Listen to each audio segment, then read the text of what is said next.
हमारा पहला ऑब्जेक्टिव ये नहीं है कि हम 6 ट्रिलियन सिर्फ ले लेंगे, हम लोगों को मुलाजमत फराहम करेंगे। ये हमारा पहला और अव्वलीन गोल है। हमारा दूसरा गोल ये है कि हम पाकिस्तान की मुआशी तरक्की की तरफ जाएंगे, जिसको मैंने पहले आपको कहा कि मट्टी नहीं तरक्की, जिसको हम अंग्रेजी में कह रहे हैं डस्ट टू डेवलपमेंट। कल की थीम जो है वो है डस्ट टू डेवलपमेंट। मट्टी नहीं बेचेंगे, हमने बेची है पहले। हमारी 1-2 माइंस हैं जिसमें कॉपर थी, हमने मट्टी निकाली, मट्टी बेच डाली। अभी भी हमारी जो एक नई माइन है बड़ी रिकोडिक, उसमें भी मट्टी निकाल रहे हैं। मगर आने वाले वक्त में रिकोडिक में भी और तमाम नई जो माइंस हैं उसमें हम माइनिंग भी करेंगे, स्मेल्टिंग भी करेंगे, यानी उस मट्टी को आग में जला के उसमें से धात निकालेंगे और फिर बलोचिस्तान में ही गवादर में इंडस्ट्रियल जोन्स बनाएंगे, छोटी छोटी फैक्ट्रियां। कोई कॉपर से रिलेटेड है, कोई आयरन से रिलेटेड है, कोई लिथियम से रिलेटेड है। अरे भाई, किसी और ने भी तो ले जाके आग में नहीं है झोंकनी मेटल्स, उनने भी तो फैक्ट्रीज लगानी है। जो आपकी मट्टी ले जाते हैं वो क्या करते हैं? फैक्ट्री लगाते हैं। तो आपको क्या करना है? फैक्ट्री लगानी है, यानी तरक्की का सफर तय करना है, मट्टी का सफर नहीं तय करना है। यह हमारा दूसरा पिलर है नौकरी के बाद, इस नई जो स्ट्रैटेजी जिसका आगाज कर रहे हैं वो। और तीसरा यह है कि हमारी एक्सपोर्ट तो वैसे मट्टी बेचने से भी बढ़ेगी, लेकिन 1 टन मट्टी बेचें, 1 टन,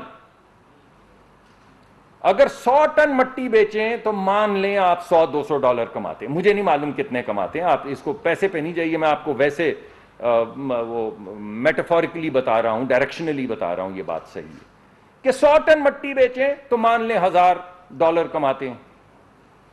अगर 100 टन मट्टी में से 1 टन मेटल बेचें तो $5000 कमाते हैं।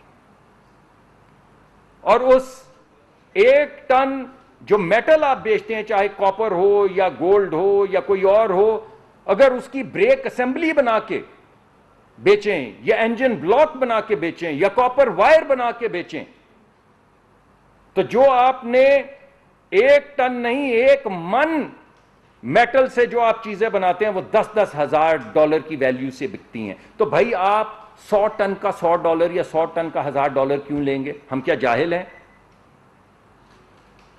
हमसे जो मट्टी लेगा वो भी तो उसमें से मेटल निकालेगा, तो 1000 की बेचेगा। 1000 की मट्टी बेचेगा 10,000 में, और 10,000 की मट्टी जो मेटल है उसको बेचेगा 50,000 में। तो ये काम क्या हमारे बच्चों को नहीं करना आता? तो ये है हमारा दूसरा फोकस। तीसरा फोकस, नंबर 1 एम्प्लॉयमेंट, गरीब के लिए मीडियम स्किल्ड लो स्किल्ड जॉब्स। नंबर 2 हमारी जो अपनी तरक्की है, जिसको हम कह रहे हैं मट्टी से तरक्की, उसका सफर।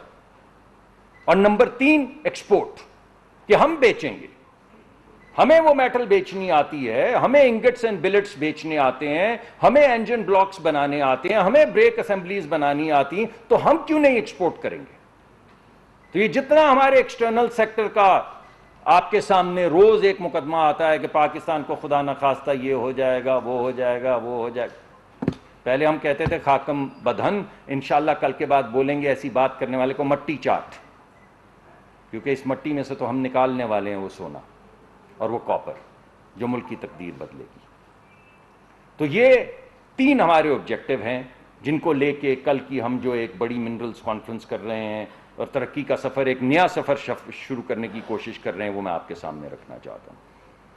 अब 3 ऑब्जेक्टिव्स को अचीव करने के लिए हमारे पास 3 स्ट्रैटेजीज हैं, 3 लाया अमल हैं, 3 तरीकाकार हैं।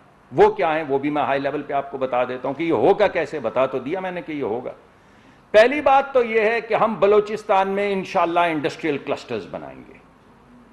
मैं आपको हाई लेवल पे बता चुका हूं, माइनिंग करेंगे, माइनिंग के बाद स्मेल्टिंग करेंगे। स्मेल्टिंग वो अमल है जिसमें आप मट्टी लेते हैं और उसको बेपनाह आग के अंदर झोंक के उसमें से मेटल निकाल लेते हैं, बाकी जो फुजला होता है वो अलहदा हो जाता है, उसको स्मेल्टिंग कहते हैं।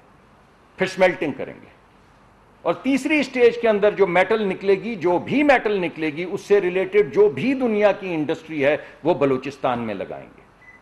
कॉपर से रिलेटेड हो, लिथियम से रिलेटेड हो, आयरन से रिलेटेड हो, जो जो मेटल निकलती चली आएगी वहां पे छोटे छोटे इंडस्ट्रियल जोन्स बनाएंगे।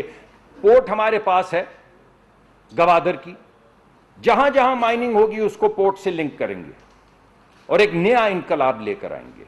तो हमारी पहली जो चीज है जिसको मैं कह रहा हूं मट्टी से तरक्की का सफर, उसके लिए 3 चीजें जो हम करेंगे, पहला है माइनिंग यानी कुदाल लेकर खुदाई, दूसरा है स्मेल्टिंग यानी उसको आग में डाल के उसमें से मेटल निकालना, और तीसरा है वैल्यू एडिशन इंडस्ट्रियल क्लस्टर्स छोटे छोटे, जिनसे स्किल्ड लेबर बलूचिस्तान में और दीगर इलाकों में, खैबर पख्तूनख्वा में और AJK में वगैरह वगैरह, जहां जहां से मादनियात निकलती चली आएंगी वहां पे छोटे छोटे इंडस्ट्रियल क्लस्टर बनाते चले जाएंगे। ये हमारी पहली स्ट्रैटेजी है। हमारी दूसरी स्ट्रैटेजी ये है कि जो नौकरशाही हमने मचा रखी यहां पे, बिजली का मीटर तो लगाने नहीं देते, गैस का कनेक्शन तो मिलता नहीं है, अब पूछना नहीं सवाल इस पे, तो साथ के साथ कह रहे हैं कि यहां पे तरक्की हो जाएगी, तो वो कैसे होगी? तो अब हम कंप्लीट एक नया प्लान लेकर आ रहे हैं जिसके अंदर ये जो बोझ है, नौकरशाही का बोझ, इसे खत्म किया जाएगा। इस नौकरशाही के बोझ को खत्म किया जाएगा। और जो कल हम लॉन्च कर रहे हैं प्रोग्राम, उसका दूसरा जो थीम है वो है from red tape to red carpet. यानी आज तक ये जो हमने, आप अंदर नहीं, वो डिप्टी कमिश्नर तक तो आप पहुंच नहीं सकते भाई, तो काम आप कहां से करेंगे? पहले 50 दरवाजों से गुजर के 3 जगह से स्कैन होकर तो आप पहुंचते हैं। तो अब यह फैसला किया गया है कि हमारी दूसरी जो थीम है वो है from red tape to red carpet. काटे इस नौकरशाही को और आग लगा दे। और कौन बिछाएगा ये रेड कार्पेट? ये सुर्ख कालीन जो हम कह रहे हैं, आप लेकर आए, पाकिस्तान में तरक्की के सफर में शरीक हों और हम आपके लिए सुर्ख कार्पेट बिछाएंगे। कल पहली मर्तबा हम वो सुर्ख कार्पेट बिछा रहे हैं। और तमाम पाकिस्तान के जो इदारे हैं, तमाम पाकिस्तान की जो वजारतें हैं, उन्हें यह हुक्म दिया गया है कि आप ये रेड टेप काटें नहीं, काटेंगे। आप ये रेड टेप काटेंगे, ये रेड टेप खत्म होगी। आपकी नौकरी ये है कि हर बंदा जो पाकिस्तान की सफर में, तरक्की के सफर में शरीक होना चाहता है, आप जाके उसे रिसीव करेंगे और लेकर आएंगे। और कल इंशाल्लाह हम रिसीव करेंगे। मैं खुद एयरपोर्ट पे जाऊंगा, मैं खुद जाऊंगा एयरपोर्ट के ऊपर और लोगों को रिसीव करूंगा जो पाकिस्तान की तरक्की के सफर में शिरकत के लिए आ रहे हैं। तो ये रेड टेप कटनी होगी भाई, नौकरशाही के साथ ये काम नहीं हो सकता। अब तो आपको एक नए जाविये से, अवामी जाविये से, लोगों के जाविये से, गुर्बत के जाविये से, तरक्की के जाविये से इस मुल्क को देखना होगा, तो फिर मुल्क आगे बढ़ेगा। इसके लिए हमने 3 स्ट्रैटेजीज बनाई। जिस तरह मैंने कहा, हर एक की, वो पहले मैंने आपको वो बता दिया कि हम वैल्यू एडिशन कैसे करेंगे। इसमें नंबर 1, पाकिस्तान के अंदर को 50 किस्म के कवानीन हैं। इतने हमारे डिविजन्स नहीं हैं जितने कवानीन हैं जो एक चीज एक को रेगुलेट करती है, उससे यकसर मुख्तलिफ एक और कानून है। आप उसको पूरा करते हैं तो इसमें खो जाते हैं, इसको पूरा करते हैं तो पता चलता है तीसरे की वायलेशन हो गई है। तो पाकिस्तान में तो 50 कवानीन हैं जो रेगुलेट करते हैं माइनिंग और मिनरल डेवलपमेंट को। उन सबको हार्मोनाइज करेंगे। कोई सूबे के पास है, कोई तहसील के पास है, कोई वफाक के पास है, सबको हार्मोनाइज करके एक रेजीम बनाएंगे। एक कि अगर किसी ने हमारे साथ शिरकत करनी है तो बस ये 5 कवानीन हैं, ये 5, 10, 11 चीजें हैं जो आपने पूरी करनी, बाकी आप हम पे छोड़ें कि फलां क्या कहता था और डिस्ट्रिक्ट का कानून क्या कहता है और इसका कानून क्या कहता है। तो हम इसको तमाम को हार्मोनाइज करके एक रेजीम बना के आपके सामने ले आएंगे और तमाम जो दीगर पाकिस्तान के अंदर कवानीन और लॉज और रेगुलेशन को जम करके एक पैकेज सिर्फ बनाएंगे। आने वाला एक कागज देखेगा, उसको पता होगा कि ये 7 चीजें 10 चीजें करनी है और उसके बाद आई एम डन। और यह हमारी जिम्मेदारी है कि 18वीं तरमीम के बाद हमने किस किस्म के कवानीन सूबों से दरखास्त करके पास करवाने हैं, डिस्ट्रिक्ट से करवाने हैं, तहसील से करवाने हैं, वफाक से करवाने हैं, सिक्योरिटी से करवाने हैं, किस किस से क्या क्या करवाना है। यह उनका काम नहीं जो आपकी तरक्की में के सफर में शरीक होना चाहते। यह हमारी नौकरी है, हमारा काम है, तो यह हम करेंगे। यह हो गई पहली बात।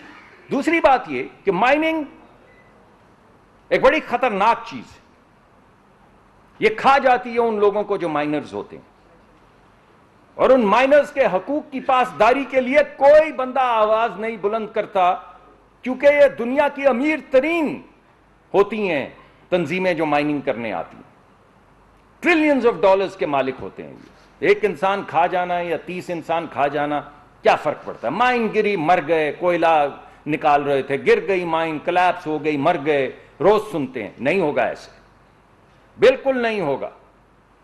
मुल्क के नहीं, खित्ते के नहीं, दुनिया के हाईएस्ट स्टैंडर्ड जो हेल्थ और सेफ्टी के हैं, वो जो भी हमारी इस तरक्की के सफर में आएगा उसको दुनिया के हाईएस्ट स्टैंडर्ड्स हेल्थ और सेफ्टी के, ऑक्यूपेशनल सेफ्टी के, पर्सनल सेफ्टी के हाईएस्ट स्टैंडर्ड्स जो हैं एनवायरमेंट के मेंटेन करने होंगे। एनवायरमेंट के, हेल्थ एंड सेफ्टी के और ऑक्यूपेशनल हैजर्ड्स के।